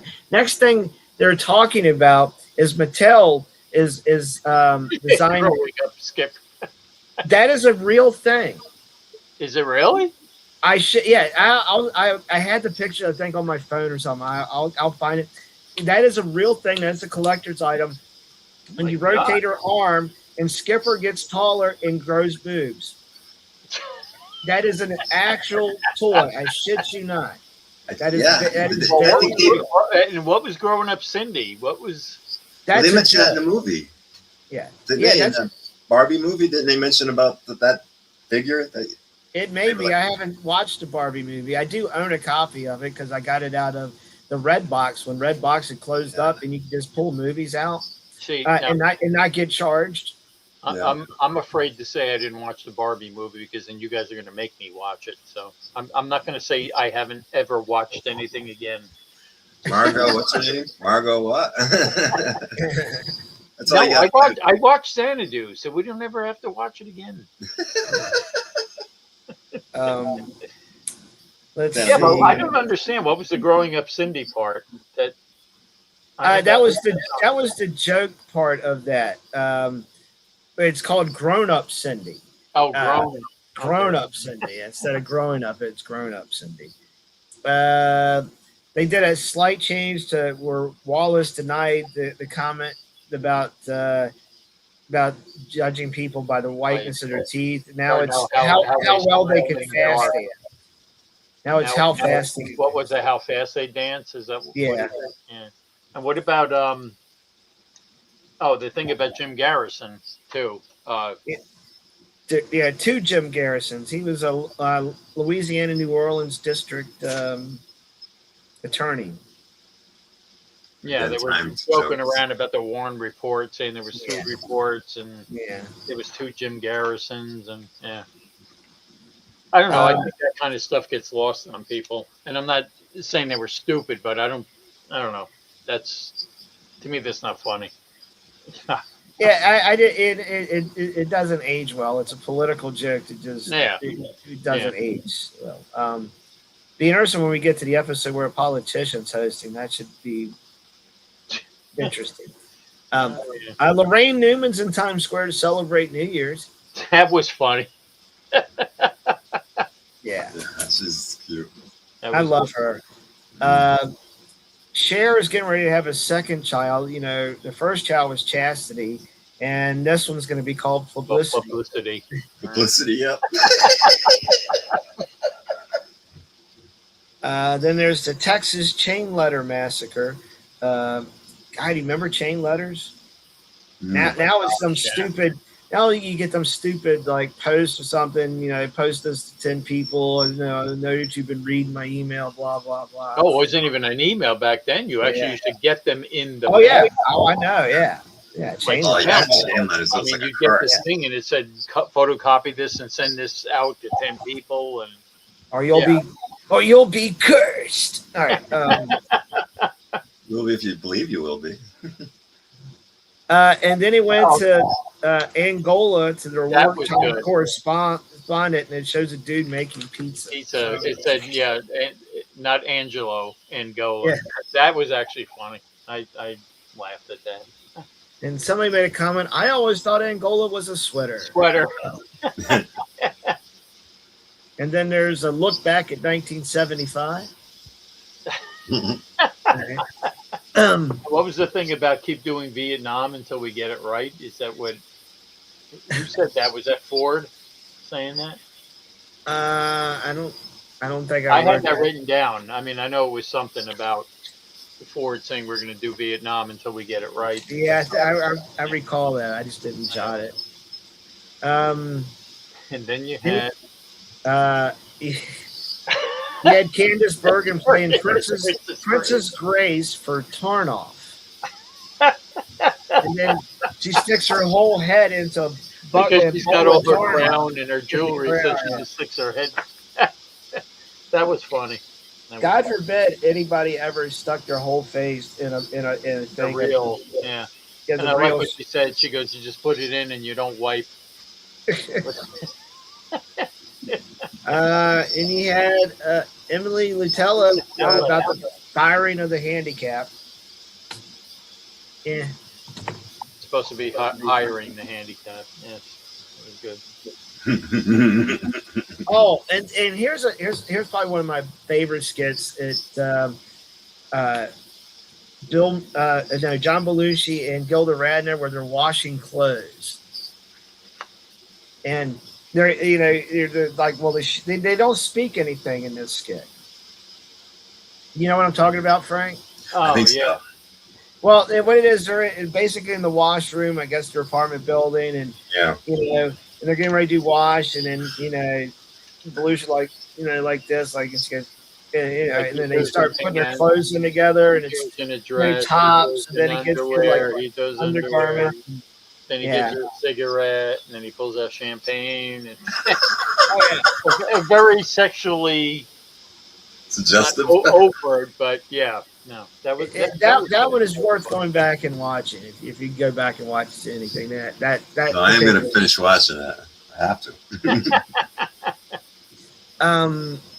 Let's see. then we got the Pong. Pong. Oh, the Pong. But it's still, I like it because it goes, Tommy, can you hear me? You may be a pinball wizard, but your Pong stinks. and thank God it was short. So it was short, yeah. But it was probably the best out of the Pong series. I hope this is the last one, but I don't recall. I don't. Yeah. Oh well, then we go to the Muppets. You got Talking Food, Eat Me. That came up. Then you got Mistletoe, where Scrag was under the mistletoe. What it is, there's like a party going on, Frank, and it's a Christmas party. There's a competing Christmas party, and you see some returning characters. Candace Owens shows up, and blah, blah. Bergen, not Candace Owens. Yeah, I'm sorry. It better not be Candace Owens. Yeah, sorry. And wrong Candace. I mean, again, I think kind of smart to include the host to bring more attention to it. Yeah. When it's on its own, it's not as interesting. Yeah. Though I have to say, Candace Bergen, when the character's talking to her, she does look like really uncomfortable, like kind of if you look at it. Yeah. I mean, she got into it afterwards, but I'm just saying that's what I had written down. As somebody that has something that knows something a little about puppets, you got to think she's probably uncomfortable because the dude holding the puppet, his face right at crotch level. At her crotch, yeah. Yeah. just saying. Who does your hair? Well, back in the 70s, probably nobody. Exactly. Okay. So the drapes match the carpet. Is that what all right. Then we got another Mel's Char Palace. Then it goes to, I guess, going to commercial, and it shows a guy in the audience that says, Chevy Chase's gay lover. Like, They were wow. really on a gay kick this episode. Yeah, they're probably Yeah. treading the waters. Then we have another Christmas song. Garrett Morris is singing "Walking Oh, in yeah. the Winter Wonderland." I Yeah. love that. You know what? I love that. That was cool. Yes, Oh, and the girls that and the guys are is my singing with them. favorite part of this whole show, Mm-hmm. especially since they involved everybody in it. Yes. And it Garrett harkens to years later when they Mhm. did the Christmas song. I don't know if you remember that with Yeah. Jimmy Fallon and Yeah. where they had the Christmas. Horatio Sands, Tracy Morgan, and Tracy Morgan. Yeah. That was probably Chris the part that- Kattan. Chris Chris Kattan. Kattan, yes. But I'm telling you, this was really cool. I Yeah. really enjoyed this one. We should have been watching this one at Christmas time. It would have put me in the Christmas mood. But I mean, We can. I mean, Christmas is gonna be here before we know it. Unfortunately, it seems like They have specials, don't they? Where they have a collection of the Christmas. Maybe we'll review one of those Yeah. or something like that. but I know this was like my favorite part of the whole show. you know, Halloween stuff is out in stores now. Oh yeah, yeah. We were at Dollar Tree today, and Yes. yeah, Yeah. already, and it's cool. I mean, cool stuff. I mean, I love, but and it's finally caught up with it- Christmas. It's caught up with the early Christmas because Christmas Oh yeah. will be out next month, probably. Technically, Well, it'll and be I'm out. telling you, that's what always used to piss me off, that they didn't let Halloween go by without Yeah, having finish up. the Christmas stuff. But I mean, I'm looking. We're heading into August. Before you know it, you're talking August, September, October. Yeah. So I don't mind it. I don't mind it. Let's see. Oh. Then it went transition to commercial again. It says up next, but does Santa Claus believe in you? Then from the Don Pardo catalog, digital mood That ring. was cool that they kept doing that. All I mean, you know, he's the unsung hero Yes. to me of Saturday Yeah. night. I mean, in Yeah. Don Pardo, even the reason they had him is because, you know, he was a big game show. You know, Yeah, and he's the Price part is of the Right, NBC, he was the guy yeah. that used to, you know, do the voiceovers and everything. It was really cool that they featured him in a lot of this. What was this one? It was Mood Rings, wasn't it? Or Digital mood ring, yeah. digital mood? Everything was digital. What was the Then one we get before? Did he do digital? the one before that was the ashtray. The I Astro. think digital watches were just a big thing then. It's starting to be a big thing. So they probably was scooping on that. But didn't you do another one before this, or No, there's one after this. Oh, okay. There's one after this. Very soon after this, actually. Next, we had Minute Mystery. Minute Mysteries? Mike Mendoza, crime photographer. Yeah. So, I mean, my favorite part was when she turned around and said, "Do you comb your hair with what did she say? Do you comb your hair with buttered toast?" To Dan Aykroyd with. yeah, it was all right. Yeah, it was okay. Then we got the Don Pardo catalog, the Digital Vest. Digital vest. Yeah, that was good ongoing. Then we had Martha Reeves again, where she sang Silver Bells. Silver Bells. That was I Mm. love that. That was great. Absolutely love that. Love that song. And here's the one. I think we've touched on before because you know Gilda and what happened with Gilda in her life. They had Gilda on and what not to eat this Christmas. You know, how she yeah. It really kind of cringed because of what happened. And not at the To time. look back on. Yeah, and not at the time, but yeah, in retrospect, it's kind of sad. Pardon the pun. It's distasteful. But yeah. Well, it's distasteful to talk about it now, but I mean, it wasn't happening back then. So, Yeah. it wasn't, you know. It's probably just because she was so thin and people were like, oh, how do you stay so thin? You know?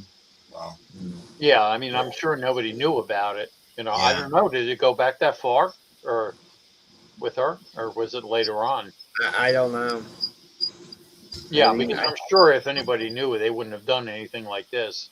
You know? Yeah. Lorraine Newman was anorexic because she was so thin. Yeah, she was actually. I always thought she was a little bit thinner than Gilda at the time. Yeah. Too thin. But still perky.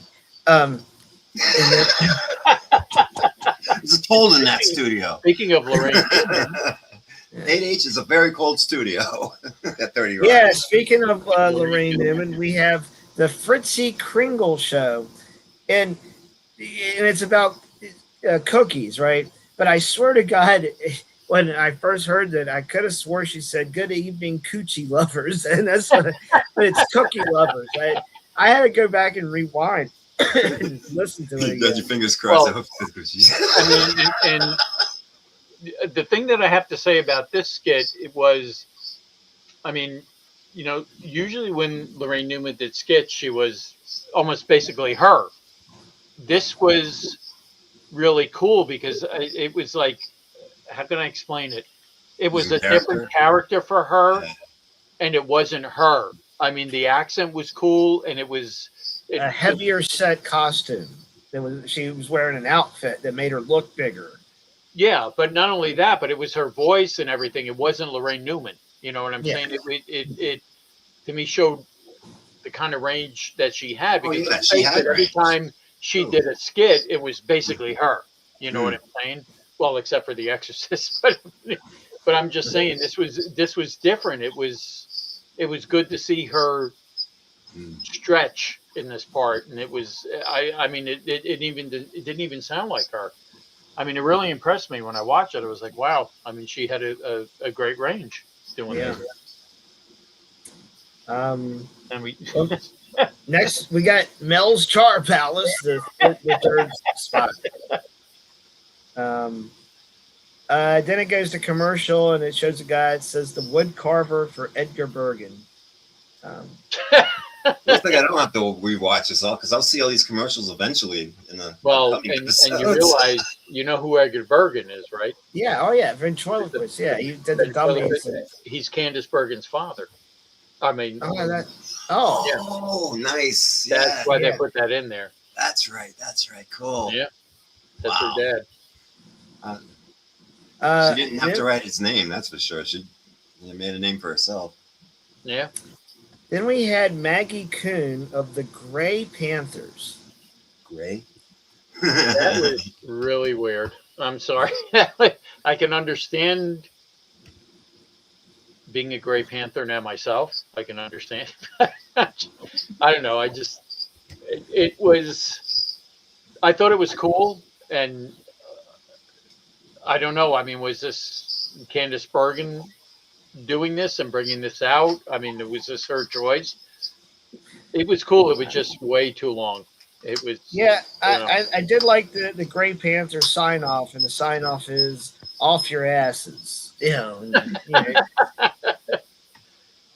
then a Gray Panther now I can appreciate it, but I'm just saying it was kind of the whole Gray Panther thing was weird to me. I don't even know what that is. It was, well, you'll see it. I just think they should have. Well, the Gray Panthers basically were the Black Panthers, but it was about elderly people. Yeah, I kind of figured that. Gray Panthers, but really, I don't know. I just think they should have picked a different name. Swing and a miss, huh? Just to me, riding on. I don't want to say the coattails, but the back of something else, like the Black Panthers. Yeah. Which, very serious thing. That's nothing to me. I mean, as an organization, I understood where they were coming from and everything. I got that, but I don't know. Great Panther. It's funny in a sense, but if you want to be taken serious, do something else. That's. Sorry. Is that the Albert Brooks film? Sounds like his motive. I mean, if you're doing it as a joke, yes, but this was not a joke. There was actually an organization called the Gray Panthers. I mean, this was real. Wow. It's a thing, yeah, or was a thing. Never heard of it. So then we get this little video montage of emotional reunions, like at airports and stuff, and it's in the background. It's Simon and Garfunkel playing. Oh, gosh. I like the song, but it's like, gosh, until he hosts again. Oh my God! The Thanksgiving one he did when George Harrison was the musical guest, that was all right. That was a good episode. What do you remember? What season that was? I mean, was it? It definitely was one of the earlier ones, but I don't know if See, it was. it's probably 2. I'm going to say it's Yeah, because 2. he's hosted Was it multiple 2? times. I thought it was a little later, but yeah. It could, yeah. Maybe I'm hoping it's a little later. I don't know. Well, and then we get him on stage, and it's the end of the show. Merry Christmas. Yeah. Yeah. Cool. Yeah, like I said, it was cool watching this now. Maybe we could watch it closer to Christmas. I mean, because it had a great Christmas vibe to it, especially that Christmas song. Yeah. Well, was again, cool. it was the first. Definitely. I was gonna say it was the first Christmas show. So Yeah. Yeah. All right. Yeah, it's cool. So before we've got something we're gonna do. Since we've been through the first third of the season, we're gonna rank these 8 episodes we've gone through, and then we're gonna each occurring episode, we're gonna figure out where it's placed in the list. Whether it's better or worse in certain episodes. And by the time we get done with 24, we'll have all 24 ranked. Is what we think is from best to worst. All right. So I'm going to go out on a limb and say everybody agrees the best one is the Richard Pryor. Oh yeah, absolutely, absolutely. No argument. All right, so 2, 3, 4, 5, 6, 7, 8, and we're going to agree that the last one is the Paul Simon. No argument. Yeah, I did. I mean, it was okay, but If you wanted to watch a Paul Simon variety show, right, variety exactly, show, it would have been great for that. Called. I mean, they didn't have them in there the whole time. I mean, I don't know what they were. Like they were guests of their own show. Like, and that was the second episode, wasn't it? I mean, second episode. That's why I think it was a I don't payoff. get what they thought at that point. Did they think that okay, like the not ready for prime time players are not the attraction to the show? I mean, that's yeah. I mean, they're still finding their way, but for fuck's sake, you're lucky you didn't lose your audience after that. That's just all right. So now we've got to figure out 2 through 7. So that leaves. I mean, the ones to we be get honest left. with you, not sorry, I didn't mean to interrupt you. What struck me about this episode too, very little Belushi in this one. Yeah. And to me, I'm not saying this was a bad episode. I enjoyed this as a Christmas episode, but Belushi really wasn't in this a lot, which I was shocked. To me, he's one of the bigger stars of this, along with Chevy. Of course, Chevy's a bigger star in this and everything. But I don't know. This past episode with Candice Bergen was like, where was Belushi other than what? I mean, was he one of the bees on the ice? I couldn't tell, but what he wasn't really in this a lot. Yeah. I'm sorry. No, it's all right. That's a good point. All right. So we've got the George Carlin episode, Rob Reiner, the 2 Candice Bergen episodes, Robert Klein, and Lily Tomlin. All right, those last 2, one is definitely a high, one is definitely a low. All right. So do we want to go what we think is the second worst? The second worst? I'm going to say. See, I hate to say this based on my opinion of Robert Klein, because I don't think it really was that bad an episode. Looking at it now, I was the opposite. I thought it was better than when I saw it, and now I'm a solid on him being the second you got to worst. read them off again. So we're going with the second worst. Read them off. Well, again. we can go whatever order we can. We've got George Carlin. That's going to be. I my think that's 2. favorite. I think that's 2. That's going to be number 2 with me. Right. Absolutely.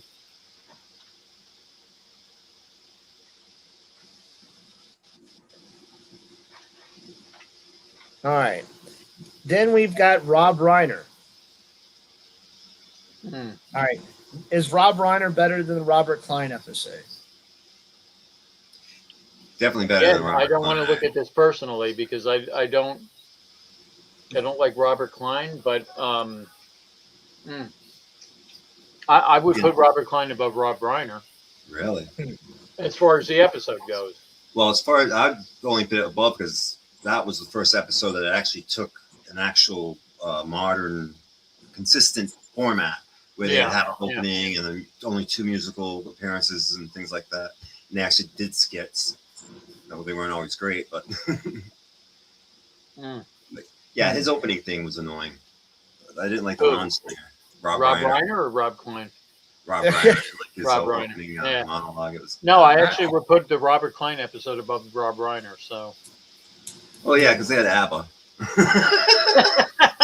even though they lip synced and they pointed it out, but Yeah, but at least they didn't try to hide it, and it was for a good Okay. cause because they had effects they had to do and they All had right. to like lean back So and pretend if- they're sinking. now what are the other choices? There was the other Candice Bergen. We've Rob got two. Reiner. We've got 2 Candice Bergen episodes. Lily Tomlin. I would Robert put Klein. Lily Tomlin as third for me. That's I agree too. That's exactly I would what I put was that thinking. Yes. And then if I had to, I'd put. One of the Candice Bergens. I would put the Candice Bergen next. I mean, for me, that's my opinion. Yeah. Then I would But go which Robert one? Klein and Rob It would Reiner. have to be the first one, wouldn't it? But then it's got Esther Phillips in it, the goat lady. Oh yeah. Yeah, but the rest of it wasn't bad. I mean, That's great. I can't do the good thing right now.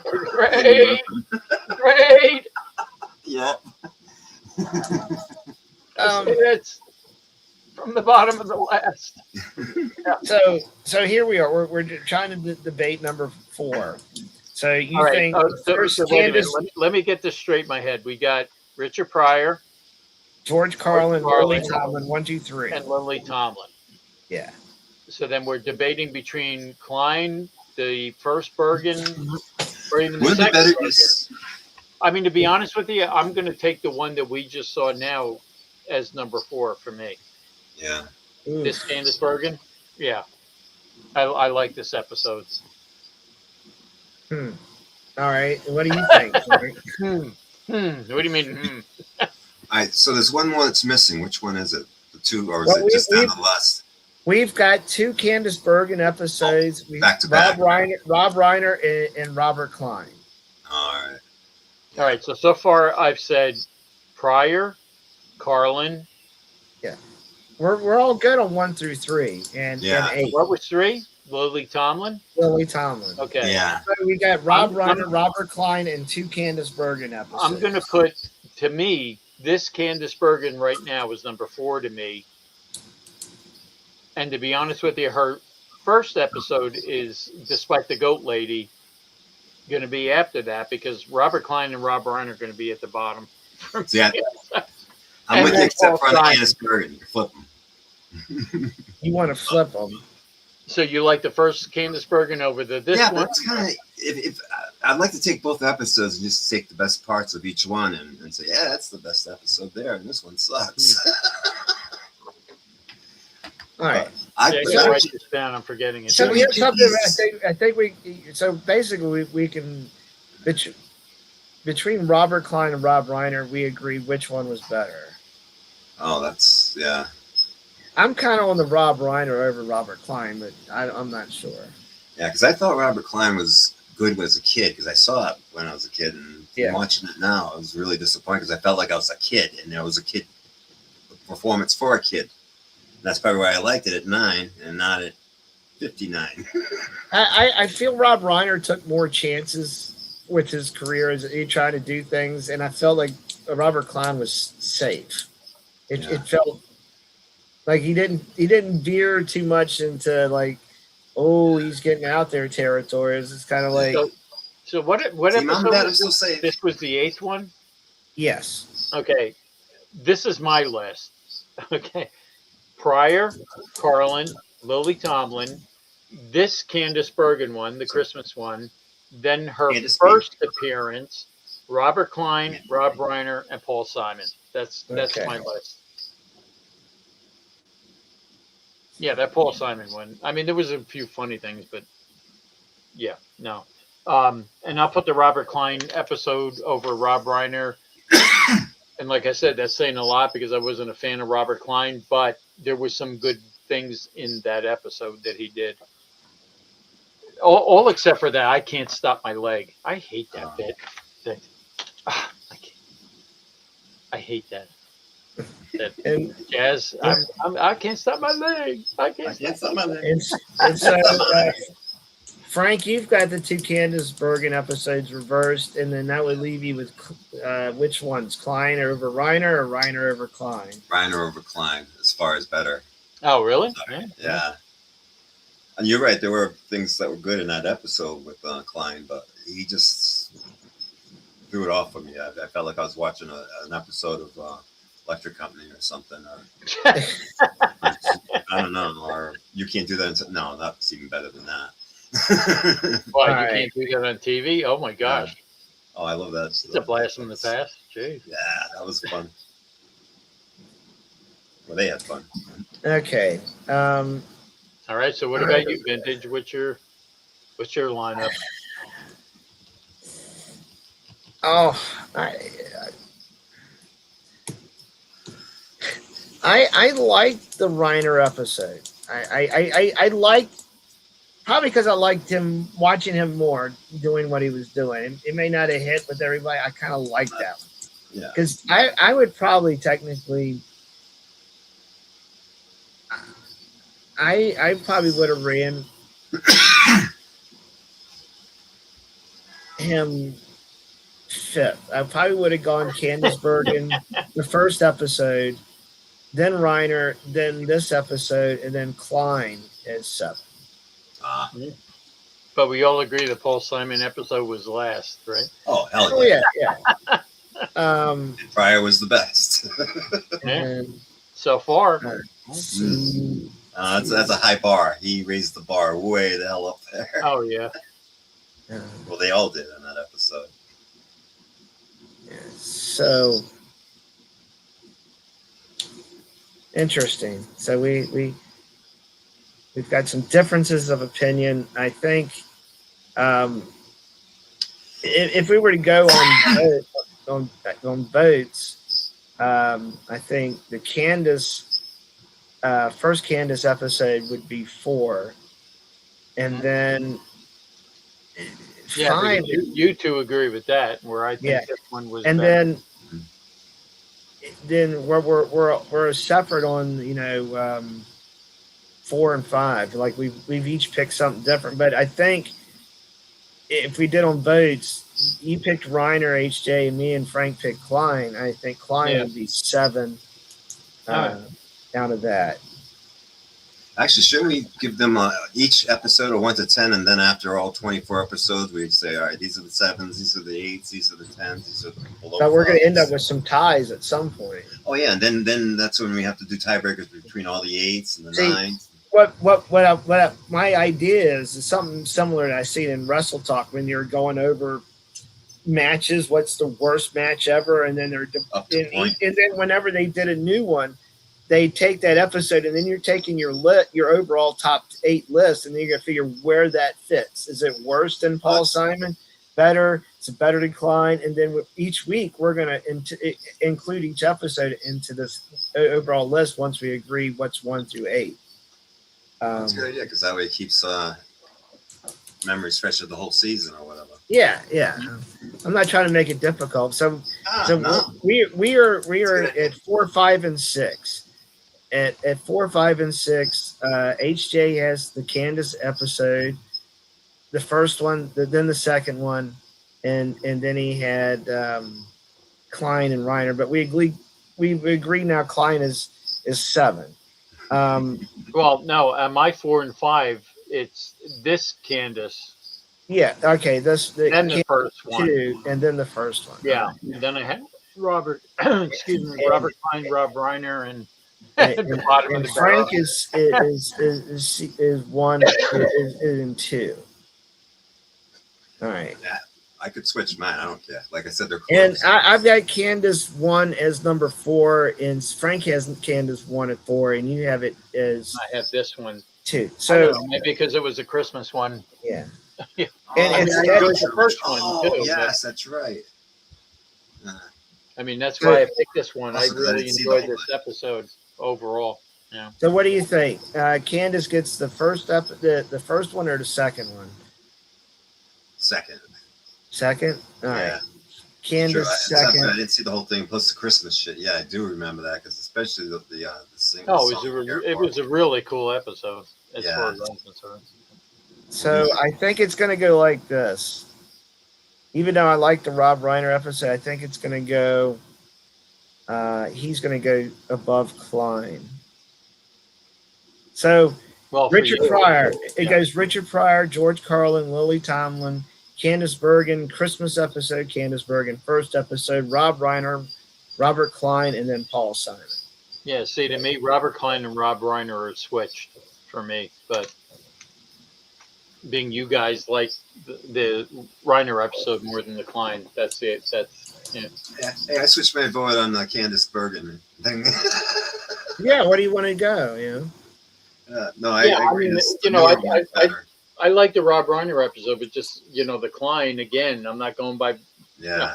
the fact that I don't like Robert Klein as a comedian. I just thought that episode was pretty cool, and other than his like brief stand-up bit that they did, I like the whole thing in the Titanic with Abbott. I did. I liked the Titanic and the Alva thing. Yeah, I mean, I it's, just didn't like pretty him cool. in the Titanic thing. I mean, I love the whole Titanic thing. Well, no, he wasn't. I mean, as somebody who doesn't like him, I thought he was okay in that. No, but just the That whole to me thing was with the this. least, with him. I just don't like his stand-up. and that's tough if you're a comedian. I never have, but I mean, I mean, I know it's kind of weird to say this now, but back then, being there's stuff going on over there. I don't even know. I don't know if that's. I guess as a teenager, I was more into the dirty comedy. So Carlin and Pryor, appealed to me more than Robert Klein. Robert Klein, I mean, good for him. He was clean. He was a clean comedian. So, but too clean for me back then. I didn't think it was funny. Well, for SNL, maybe. Yeah. Well, it'll be interesting to see where Elliot Gould fits into this list of 8. Then next week will be 9. I remember him doing okay. If I remember correctly. I don't recall a whole lot other than I remember him wearing some type of robe at the end of the show. And who was the musical guest for that show?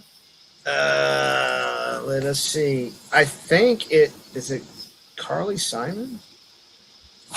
Or is she coming up later? Let's see. No, it's Anne Murray. Huh. Yeah, Oh boy. where did I see Carly Simon come up at? I didn't know Anne Murray ever was a guest on that. Wow. It's cool.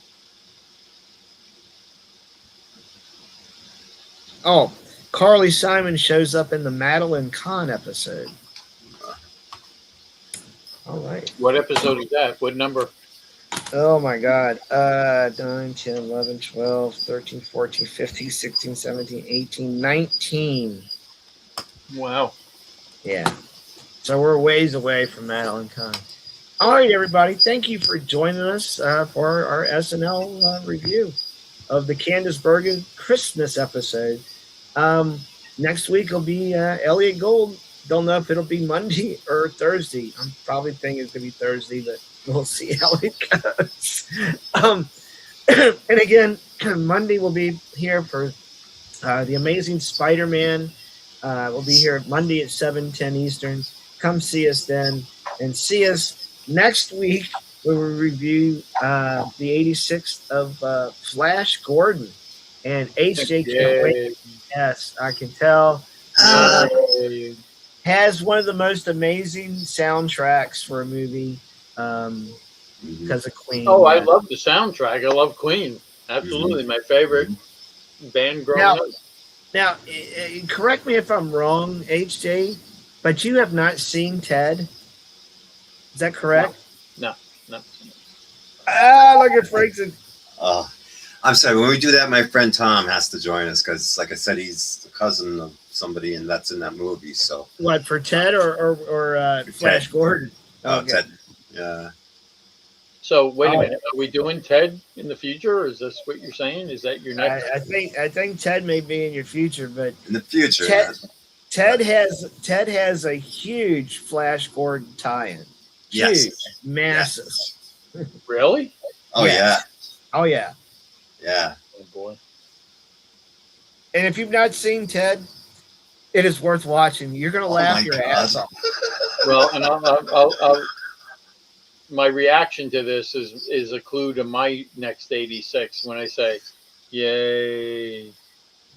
Just go I'm watch it on telling Sunday. Yay! Because you'll feel bad about going to church. Like, geez, I watched that movie and I'm in church. I feel like a hypocrite. I literally, this is a tie-in because Van Sydow was in Dreamscape. But see, I also had the other movie I was thinking about, Christopher Plummer. I was thinking about also Star Crash. Have you seen Star Crash? Oh yeah. Oh, Yeah. Max von Sydow? Is that who? Yeah. No, A tie-in from what? From Van Sydow, yeah. don't tell me he was Dreamscape. in Xanadu. No, he was in Dreamscape. Remember? And now he's in Flash Gordon. I know. But yeah, Christopher Plummer was in Star Crash, and it's one of my. So you can't guess what my 86 is when I go yay.